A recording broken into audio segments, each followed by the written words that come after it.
এই মুহূর্তে যে খবর আমাদের কাছে এসে পৌঁছচ্ছে আপনাদের জানিয়ে রাখি, ডিসি নর্থের অফিস ঘেরাও কর্মসূচিতে ঝামেলা। যুব মোর্চার বিজেপি ঝামেলা হচ্ছে উত্তরে ডিসি নর্থের অফিসে পুলিশ বনাম বিজেপি কর্মীদের সঙ্গে ধুন্ধুমার পরিস্থিতি।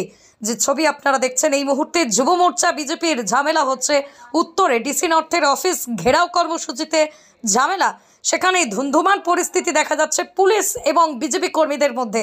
ব্যারিকেড দিয়ে ঘিরে রাখা হয়, তাদের ব্যারিকেড ভাঙার চেষ্টা করছে বিজেপি কর্মীরা। ইতিমধ্যেই পুলিশও সেখান থেকেই বল প্রয়োগ করা শুরু করেছেন, এমনটাই কিন্তু সূত্রের খবর। আপনাদের জানিয়ে রাখবো আরও একবার, যুব মোর্চা বিজেপি ঝামেলা চলছে পুলিশের সঙ্গে ডিসি নর্থের অফিস ঘেরাও কর্মসূচিতে।